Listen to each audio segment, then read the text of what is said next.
ಸೂರ್ಯಗ್ರಹಣವು ಅನೇಕ ರಾಶಿಗಳಿಗೆ ಹೊಸ ತಿರುವು ನೀಡಲಿದೆ. ಮೇಷ, ಸಿಂಹ ಮತ್ತು ಧನು ರಾಶಿಯವರಿಗೆ ಭಾರೀ ಲಾಭ ಮತ್ತು ಯಶಸ್ಸು ಸಿಗಲಿದೆ. ಆದರೆ ವೃಷಭ ಮತ್ತು ವೃಶ್ಚಿಕ ರಾಶಿಯವರು ಎಚ್ಚರ ವಹಿಸುವುದು ಅತ್ಯಂತ ಅಗತ್ಯ. ಗ್ರಹಣದ ಪ್ರಭಾವ ಮತ್ತು ದೋಷ ನಿವಾರಣಾ ಪರಿಹಾರಗಳ ಬಗ್ಗೆ ಸಂಪೂರ್ಣ ಮಾಹಿತಿ ಇಲ್ಲಿ ತಿಳಿಯಿರಿ.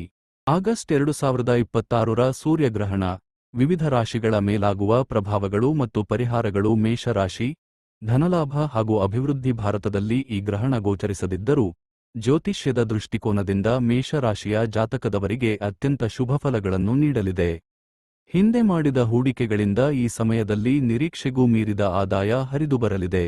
ಉದ್ಯೋಗಿಗಳಿಗೆ ಬಡ್ತಿ ಸಿಗುವ ಅವಕಾಶ ಹೆಚ್ಚಿದೆ.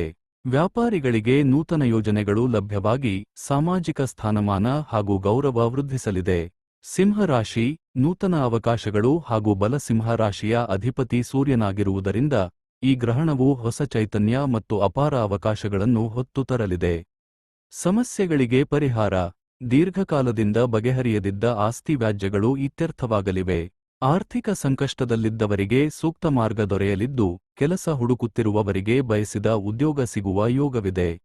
ಧನು ರಾಶಿ, ಶುಭ ಫಲಗಳು ಮತ್ತು ಕುಟುಂಬದಲ್ಲಿ ಸಂತಸ. ಧನು ರಾಶಿಯವರಿಗೂ ಸಹ ಈ ಸಮಯವು ಅತ್ಯಂತ ಶುಭದಾಯಕವಾಗಿದೆ. ಆಧ್ಯಾತ್ಮಿಕ ವಿಷಯಗಳಲ್ಲಿ ಮನಸ್ಸು ತೊಡಗಲಿದೆ. ವಿದೇಶಿ ಪಯಣದ ಕನಸು ನನಸಾಗುವ ಕಾಲ ಒದಗಿಬರಲಿದೆ. ಕುಟುಂಬದಲ್ಲಿ ಶುಭ ಕಾರ್ಯಗಳು ನೆರವೇರಲಿದ್ದು, ಆರೋಗ್ಯಕ್ಕೆ ಸಂಬಂಧಿಸಿದ ತೊಂದರೆಗಳು ನಿವಾರಣೆಯಾಗಲಿವೆ.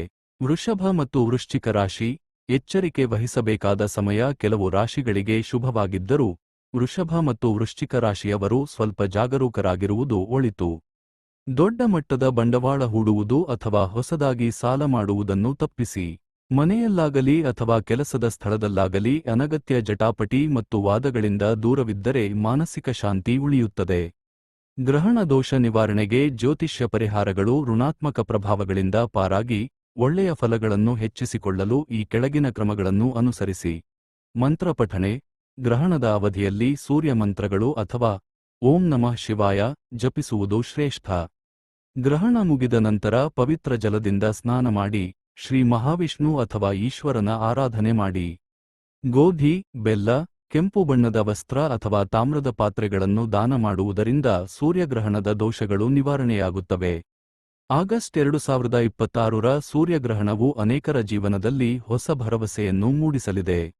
ಧನಾತ್ಮಕ ಚಿಂತನೆ, ಆತ್ಮವಿಶ್ವಾಸ ಮತ್ತು ದೈವಭಕ್ತಿಯೊಂದಿಗೆ ಮುನ್ನಡೆದರೆ ಯಶಸ್ಸು ನಿಶ್ಚಿತ.